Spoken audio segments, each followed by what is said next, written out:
Assalamualaikum warahmatullahi wabarakatuh. Selamat datang kawan-kawan semua di channel Riam Biru. Terima kasih banyak untuk kawan-kawan semua yang sudah berkenan hadir di channel ini. Dan di hari Jumat ini ada satu cerita datang dari Mas Arko di Cirebon. Mas Arko menceritakan tentang pengalaman horor yang pernah dialaminya. Udah lumayan cukup lama, sekitar tahun 99. Jadi di tahun-tahun segitu Mas Arko itu udah kuliah gitu ya. Kuliah di daerah Jawa Barat sana, kemungkinan Bandung dan sekitarnya gitu ya. Nah, Mas Arko itu punya seorang kawan namanya Yayat. Dan Mas Arko sendiri itu salah satu penggiat alam bebas, atau mungkin lebih dikenal dengan seorang pecinta alam atau apapun itu ya istilahnya. Nah, di tahun 99 tersebut, Mas Arko itu ceritanya hari itu ini lagi nggak enak badan, dan dia dari kemarin itu sebenarnya udah diem aja di kos-kosan karena itu tadi badan itu lemes, tapi nggak demam, nggak apa, cuman nggak tahu bawaannya tuh kelempruk gitu aja. Badan juga agak-agak lumayan cukup pegel kayak gitu. Si Mas Yayat temannya itu datang. Kok kenapa nggak nongol di base camp, ditanyain gitu kan. Wah, aku lagi nggak enak badan, sakit atau gimana? Kalau sakit sini tak kerokin, kata si Yayat. Nggak apa-apa, aku nggak apa-apa, kata si itu kan, kata si Mas Arko-nya. Dan ternyata Mas Yayat datang ke situ itu ada tujuan. Kok kita jalan yuk, katanya begitu. Jalan kemana gitu kan? Ke Jawa Timur katanya. Nyebutin salah satu gunung di sana. Waduh, ke Jawa Timur, jauh banget gitu kan, kata si Arko. Ayo kok temenin lah, katanya begitu kan. Temenin lah, udah kayak gini kamu pasti cuman pengen naik gunung doang gitu, kata si Mas Yayatnya. Mereka tuh sama-sama suka mendaki gitu. Mas Yayat juga satu komunitas sama si Mas Arko tadi. Ayo dibawa jalan-jalan, paling ntar juga sembuh gitu ya. Mas Arko juga mikir, iya juga kali ya. Terus apa menariknya di situ, Mas Arko belum pernah ke tempat tersebut ya, ke gunung itu. Gunungnya nggak usah disebutkan. Nah, si Mas Yayat tetap kekeh dengan pendiriannya. Ayo kok, ayolah anterin kok. Ayo tak anterin. Tak ongkosin, kata si Mas Yayat gitu kan. Tak ongkosin, dia pulang perginya, tapi kamu logistik bawa sendiri, katanya begitu. Kok lucu begitu, kata si Mas Arko. Mending gini, logistik kamu yang bayarin, nanti transportnya udah aku aja gitu kan. Gimana, katanya itu. Ya wis, oke, tenang, santai gitu, senang. Tak bayarin semuanya, kata si Mas Yayat. Akhirnya begitu kan. Mendengar tak bayarin semuanya, mendadak sakitnya Mas Arko itu, lemes-lemes badan itu mendadak sembuh gitu ya. Oke, berangkat kapan? Besok gitu, kata si Mas Yayat. Besok serius ya, iya serius, kata si Mas Yayatnya. Akhirnya malam itu mereka pun belanja gitu ya, belanja perlengkapan logistik dan sebagainya. Nanti untuk masalah jalan ke timur sana gampang lah, nyambung-nyambung gitu ya, biasa mereka semacam itu. Akhirnya malam itu pun jam 1 pagi semuanya selesai, semuanya udah di packing. Dan keesokan paginya mereka pun berangkat ke sana, naik bus nyambung-nyambung. Singkat cerita, sampailah mereka di tempat tujuan gitu. Ini enggak di awal-awal, memang enggak diceritakan detail sama si Mas Arko tadi. Intinya udah sampai di situ, kami pun persiapan untuk naik ke atas. Dan Mas Arko waktu itu ya memang rasa lemes itu masih ada, tapi kayaknya ditutup sama semangat gitu ya. Jadinya bersemangat gitu waktu itu. Akhirnya singkat cerita lagi, mereka pun mulai mendaki. Nah, mulai mendaki ke sana, Mas Arko ngerasa di awal aja itu udah, waduh, aku kok kayak gini ya, aku kok kayak ngedrop. Tapi coba dipoles dengan semangat itu tadi. Ntar juga kalau udah panas paling jalan lagi, pikirnya Mas Arko itu. Mas Yayat juga sebelumnya udah ngomong, kok kamu gimana gitu ya. Aku memang agak lemes ya, makanya jangan cepet-cepet naiknya, katanya begitu kan. Oke, kata si Mas Yayat. Tenang, santai, kita nanjak santai aja, kata si itu kan. Akhirnya naik mereka ke sana, mungkin baru sekitar 2 atau 3 jam perjalanan. Mereka tuh berangkat di pagi hari gitu ya. Mereka berangkat malamnya itu udah nginep di base camp di sana, terus lanjut paginya jalan. Dan baru sekitar ya 3 jam lah, mungkin baru jam 9 atau jam 10 pagi kayak gitu. Si Mas Yayat itu ngerasa badan itu bener-bener lemes, tapi si Mas Yayat, si Mas Arko ya. Mas Arko itu ngerasa aku badan kok bener-bener lemes kayak gini ya. Aku mau ngomong ke Yayat, nih ini udah perjalanan lumayan cukup jauh. Ini aku nggak enak kalau misalnya ngomong, Yat, aku lemes ya, aku mau pulang gitu. Itu nggak enak. Jadi wis lah, semaksimal mungkin nanti kalau memang aku udah bener-bener nggak kuat, ya udah aku ngomong ke Yayat. Nanti ya dipikirin kesananya, logistik, transport, tak balikin kata situ ya. Ya aku nggak mau mengecewakan Yayat sepenuhnya juga gitu, meskipun Yayat maksa-maksa begini gitu kan. Akhirnya sudah. Dan dengan catatan begini, Mas Arko itu waktu itu memang sudah ya mendaki beberapa belas gunung gitu ya. Jadi udah lumayan terbiasa lah dengan seperti itu tadi, apalagi komunitasnya memang komunitas seperti itu. Dia tahu dia bisa mengukur kapasitas sendiri dan bagaimana cara menyampaikan ke partner seperti apa. Masih ditahan sama Mas Arko. Oke, aku masih kuat. Cuman pertimbangannya nanti kalaupun iya memang bener aku sampai di pos terakhir, kalaupun Yayat mau lanjut ke puncak sana, monggo aku nungguin di pos terakhir. Nanti aku nggak ngerti nih pulangnya kuat enggak, dengkul ini tuh rasanya lemes soalnya. Wes semoga ndak apa-apa. Asupan aja tak banyakin gitu kata si Mas Arko, pikirnya tuh begitu. Nah ini baru ya jalan 3 jam tadi, tiba-tiba ya mereka istirahat gitu ya. Kok gimana istirahat dulu ya? Oke kita istirahat. Kita ya ngemil-ngemil dulu kata si Mas Yayat. Akhirnya mereka pun tidak tahu di pos berapa, nggak diceritakan. Mereka berhenti di sana, ada tanah yang lumayan cukup datar di situ. Bukalah, dibongkarlah tas yang bagian atas itu ada cemilan dan sebagainya kayak gitu. Mas Arko duduk begini, nyender di tas carrier-nya. Set lagi duduk tiba-tiba ngantuk banget, bener-bener ngantuk. Si Mas Yayatnya itu terakhir kedengaran itu lagi krusak krusuk plastik kresek yang ada itunya, makanan logistik yang mereka bawa gitu. Lagi bongkar-bongkar. Mas Yayatnya duduk begini dan Mas Arko itu tertidur.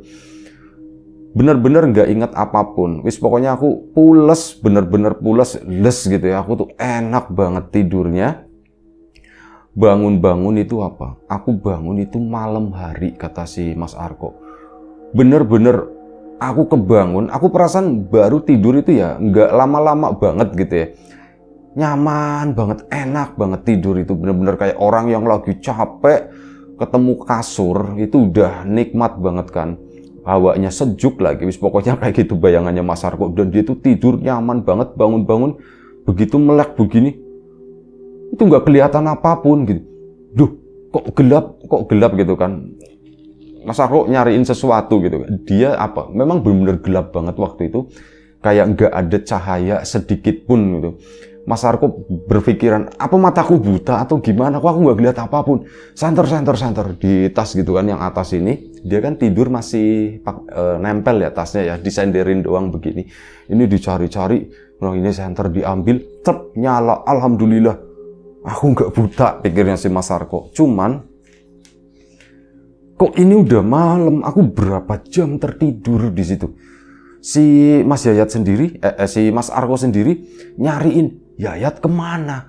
Tasnya ndak ada, bekas-bekas plastik makanan atau apapun itu yang tadi dibongkar pun itu ndak ada jejak sama sekali loh.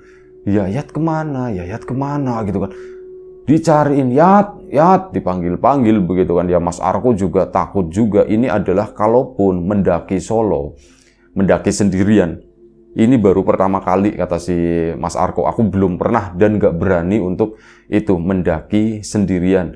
Di tahun segitu ya, tahun 99, di mana yang namanya pendakian itu gak serame kayak sekarang. Kalau sekarang kan dikit-dikit ke gunung, padahal mereka nggak ngerti gitu kan ke gunung itu mau ngapain. Itu, nah si Mas Arko itu sendirian bener-bener di situ. takut yang jelas. Takut, bayangannya itu macem-macem. Ini aku tuh 3 jam dari bawah gitu ya. Dan Yayat itu aku nggak tahu posisinya di mana. Dulu nggak ada handphone, nggak ada alat komunikasi HT atau apa, itu mereka nggak punya gitu. Handphone memang belum ada ya. HT pun mereka nggak bawa. Ya, kejadian seperti ini adalah sesuatu yang enggak direncanakan, sesuatu yang tiba-tiba, dan wes nggak ngerti si Mas Arko. Akhirnya duduk di situ. Dia berpikir gitu ya, dia melakukan observasi di sekitar situ dan memutuskan, aku ini harus seperti apa ya, aku harus gimana ya. Ya sudah, karena memang nggak ngerti kondisinya seperti apa, Yayat juga nggak tahu di mana, semaksimal mungkin aku panggil-panggil dulu si Yayat. Ya, dia itu bawa peluit kecil gitu ya, dibunyiin wit gitu, manggil-manggil, gak ada sautan sama sekali, sepi, bener-bener sepi. Yayat kemana ya? Mas Arko itu lebih mengkhawatirkan Yayat kali ini, bukan Mas Arko yang ditinggal sendiri. Ada kekhawatiran, ini nanti aku pulangnya gimana, apa aku lanjut ke atas? Ya nggak mungkin gitu ya, aku sendirian begini malam-malam ke atas itu bahaya juga. Udah, yang harus aku lakukan itu adalah turun, lapor ke bawah. Siapa tahu Yayat itu udah di bawah atau gimana. Aku nggak ngerti kejadiannya seperti apa. Kok Yayat ninggalin aku? Aku punya salah sama apa ya sama Yayat ya? Jangan-jangan aku emang mau dihajar di sini, pikirnya si Mas Arko. Pikirannya kan ya kayak gitu.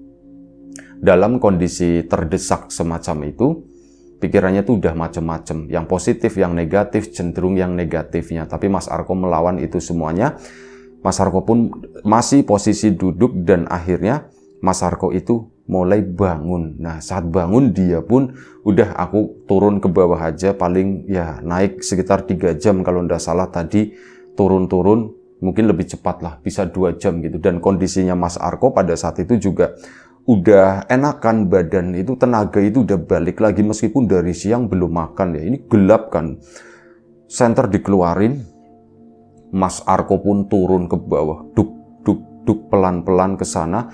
Baru mungkin sekitar setengah jam, Mas Arko itu mendengar ada suara dari atas. Ada orang-orang ngobrol dan didengerin kan, wih, sepertinya ada rombongan pendaki baru turun malam-malam begini. Ini sepertinya baru turun. Mas Arko ngelihat jam itu jamnya itu sekitar jam 9, jam 10 segitu ya. Tuh, jam 9, jam 10 gitu kan. Oh ya sudah, aku turun aja ke bawah. Itu makin kedengeran, ini ada suara pendaki-pendaki yang lain. Akhirnya apa? Mas Arko pun turun ke bawah nyari spot yang agak enak di tikungan. Dia pun minggir ke sana, nungguin ini teman-teman pendaki. Barangkali ada teman, itu kan enak. Setidaknya ada kawannya turun, gak sendirian gitu. Ditungguin makin keras. Cuman apa? Mas Arko makin kesini. Ya, Mas Arko sendiri memang nggak ngerti bahasa Jawa Timuran kayak gitu tuh, nggak ngerti. Kalau bahasa Jawa Cirebon sedikit banyak tahu lah ya gitu ya.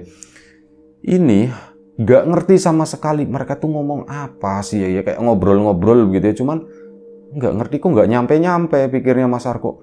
Ditungguin gitu kan, ada 5 menit. Kok mereka nggak turun-turun, apa mereka istirahat di atas atau enggak? Sepertinya sih enggak. Suara itu kayak bergerak, makin keras, dan akhirnya Mas Arko pun melihat. Mas Arko kan nyalain senter begini ke bawah gitu kan, ngasih tahu bahwa ini aku ada orang gitu. Senternya dikebawahin begini. Terus setelah mereka turun, dan apa? Mereka tuh nggak bawa senter sama sekali. Rombongan yang turun dari atas itu nggak bawa senter. Dan sepertinya bukan para pendaki, melainkan apa? Kayak warga sekitar. Mereka tuh pada nyeker, pakai celana 3/4 semacam itu. Pakaiannya pun ada yang telanjang dada kayak gitu, ada yang pakai pakaian biasa semacam itulah. Nah, mereka itu menggotong sesuatu, lebih mirip kayak menggotong kayak keranda semacam itu, cuman dari peralatan yang seadanya, bukan kayak keranda dari stainless atau dari besi atau dari apa, melainkan dari bambu, dan itu kayak dibuat ini ya, apa namanya, kayak alat tandu yang dibuat sesederhana mungkin. Cuman yang bikin aneh itu apa? Di atasnya itu dibikinin bambu melengkung-melengkung begini, mirip kayak keranda. Bentuknya itu seperti itu. Mas Arko, lah kok seperti itu? Kan disenterin di bagian bawahnya biar warga itu bisa melihat, dan mereka itu sempat berhenti di sana di turunan. Setelah disenterin ya, mereka itu berhenti, terus mereka lanjut lagi ke bawah sana. Mas Arko kan, ini kenapa ya? Orang kenapa ya? Mikirnya begitu ya, ada yang kecelakaan atau gimana. Dan yang bikin kaget lagi itu apa? Mas Arko diam di tikungan tersebut. Mereka kan lewat rombongan itu ya. Mereka tuh nyium bau wangi banget. Si Mas Arko itu nyium bau wangi banget yang sepertinya datang dari mereka. Bau wangi, tidak tahu itu wangi apa, tapi kok baunya wanginya begini, campur aduk ya, aneka macam bunga-bungaan seperti itu. Dan mereka lewat, begitu lewat, yang bikin kaget itu tadi Mas Arko, yang ditandu itu adalah Yayat. Lah, itu kan Yayat gitu kan. Yat, dipanggil sama si Mas Arko. Yat. Nah, orang-orang ini itu nggak nengok, nggak apa, nggak gimana-gimana. Mereka tuh kayak sibuk sendiri nurunin si Mas Yayat, nandu Mas Yayat. Loh Yayat, Mas, dipanggil kan sama Mas Arko. Mas, itu teman saya, Mas, teman saya. Nah, mereka itu kalau tidak salah jumlahnya itu ada 8 orang. Mas, mereka itu dia itu teman saya, Mas. Dia teman saya, Mas, gitu kan kata situ. Saya tadi nggak digubris sama mereka. Mereka terus turun ke bawah sana.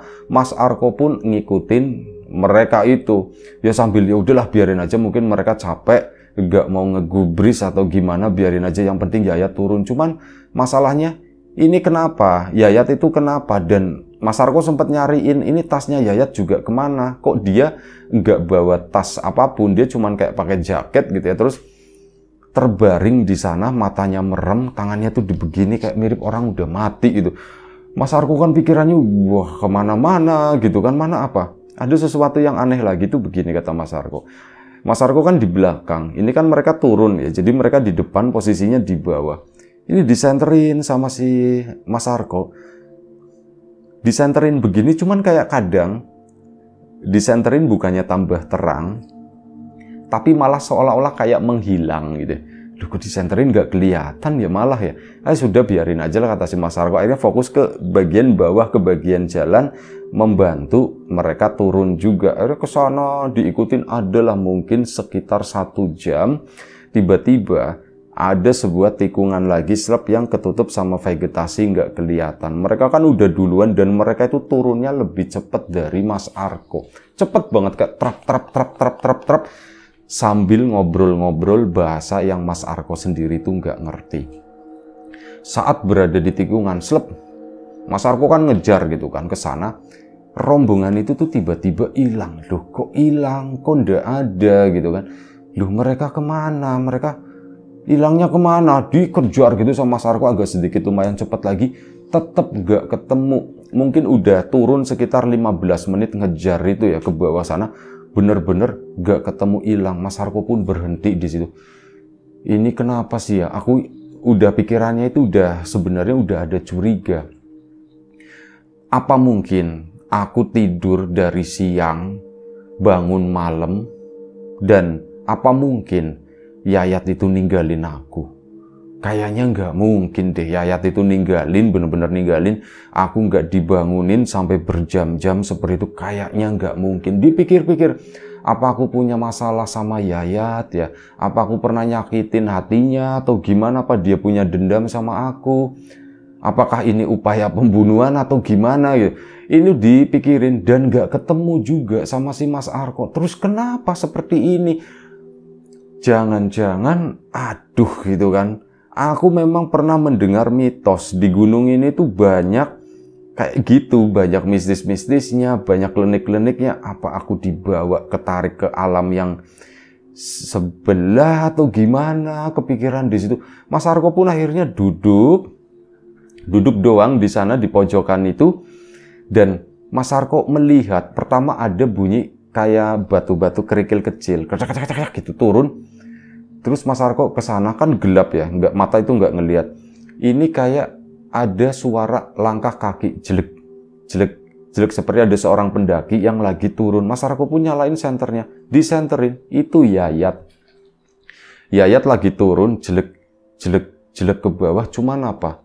Mas Yayat itu matanya itu kosong.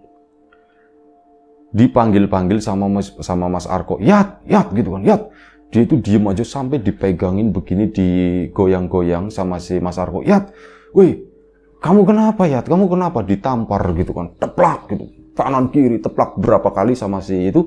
Mas Yayat tetap diem aja, dia tetap berhenti di situ. Cuman begitu Mas Arko-nya udah nggak bereaksi apapun, Mas Yayat pun kembali jalan lagi. Ini anak kenapa sih? Yat kamu kenapa Yat gitu kan. Nah di situ Mas Arko mungkin udah campur aduk ya, rasa takut, dan dia udah nggak mikirin diri sendiri waktu itu. Dia berpikirnya, Yayat ini kenapa sih ya, kok jadi seperti itu. Mas Arko pun terduduk di sana, kayak bingung. Aku itu hampir nyerah, kata si Mas Arko. Dan Mas Arko pun sempat nangis di situ, nangis ya berdoa gitu ya. Ya Allah, ini apa yang terjadi? Aku ya sesuatu seperti ini tuh bikin aku bingung, kata si Mas Arko. Dan seketika itu tiba-tiba apa? Mas Arko itu terbangun dari merem ya, posisi merem sambil nangis gitu. Dia itu terbangun selap begini, terus apa? Ngelihat Yayat turun. Cuman apa? Kondisinya itu masih siang. Turun dari bawah, cek. Dari atas. Kok udah bangun kok balik lagi ke siang. Itu kayak semacam mimpi, kata situ ya. Yat, si Mas Arko-nya langsung bangun, langsung melukin si Yayat. Mana gitu kan? Kamu kenapa gitu? Kenapa kok? Yat, pulang aja Yat, kata si Mas Arko. Pulang. Loh, pulang kenapa? Wis pokoknya pulang, kata si Arko. Pulang. Yayatnya nggak mau gitu kan. Loh kok kenapa kok? Yat pulang Yat. Akhirnya apa? Mas Arko pun dengan alasan, Yat, badanku udah nggak kuat, aku nggak. Padahal Mas Arko waktu itu kondisinya itu lagi fit-fitnya gampangannya ya. Ini alasannya seperti udah aku mempermalukan diri sendiri. Yayat nganggep fisikku lemah atau gimana, bodoh amat. Tapi aku mau ngomong, Yat, badanku nggak kuat Yat, daripada nanti aku mati di jalan Yat, mending kita pulang Yat, kita pulang. Mas Yayat pun dengan, aduh kok Yat, semua yang kamu keluarin tak gantiin, kata si Mas Arko. Akhirnya Mas Yayat pun mau turun. Ya wis turun kok kenapa sih kok gitu kan, udah sampai sini kok, udah setengah begini kok. Ya udah ngomel-ngomel sendiri si Mas Yayatnya, tapi tetap pulang Yat, pulang. Sampailah di base camp sana. Begitu sampai di base camp, cerita semua si Mas Arko. Mas Yayatnya yang nggak percaya gitu. Alah kamu ngarang-ngarang aja, katanya begitu. Sumpah Yat, aku itu nggak bohong. Aku mimpi begini. Akhirnya sama orang-orang sekitar di situ, udah Mas, nggak usah dilanjut, mending lain kali aja, katanya gitu kan. Ya mendengar itu Mas Arko pun seneng gitu ya. Alhamdulillah aku dapat dukungan, dan akhirnya Mas Yayat pun pulang sama Mas Arko balik lagi ke sana, ke Jawa Barat, ke daerah mungkin Bandung atau apa gitu. Kalau Mas Arko sendiri dari Cirebon ya, si Mas Yayat atau Kang Yayat nggak tahu dari daerah mana. Nah setelah sampai di sana, sampai di lokasi di Jawa Barat tersebut ya kan, pulang ke tempat masing-masing. Pertama pulang ke tempatnya Mas Arko dulu, sempat istirahat di situ, terus si Mas Yayatnya pulang ke kosannya gitu ya. Nah begitu pulang ke kosannya sana, ini udah nggak ada kabar lagi. Yang jelas Mas Yayat kondisinya itu nggak suka lah, dia itu kayak ngambek atau gimana gitu. Dan dengar-dengar setelah 2 hari kemudian si Mas Arko-nya udah sembuh beneran ya, udah nggak capek badan, datang ke base camp sana. Dan di situ nyariin Yayat nggak kesini, katanya begitu kan. Akhirnya apa, Mas Arko kesana nengokin si Yayat tadi. Yayat itu lagi ternyata di kosannya itu ndak ada. Nanya-nanya sama teman, ini Yayat kemarin dibawa sama keluarganya, dibawa pulang. Loh kenapa? Yayat itu sakit. Mas Arko kan bingung, nggak langsung menyusul ke daerahnya si Mas Yayat tadi ya. Nanya-nanya dulu sakitnya kenapa dan sebagainya. Nggak tahu sih, tiba-tiba dia tuh begitu badannya menggigil, muntah-muntah dari pagi itu ndak berhenti gitu, dan mukanya itu udah pucat katanya kan. Akhirnya keluarganya dikabarin, keluarganya kesini ngambil Mas Yayat ke sana. Mas Arko pun ke base camp sana laporan ke teman-teman yang lain, begini.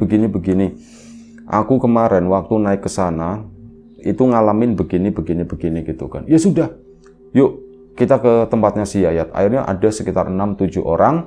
Mereka tuh nyamperin ke sana, ke rumahnya Yayat di kampung situ. Dan Yayat itu posisinya lagi berada di rumah sakit. Lagi dirawat lah waktu itu ya.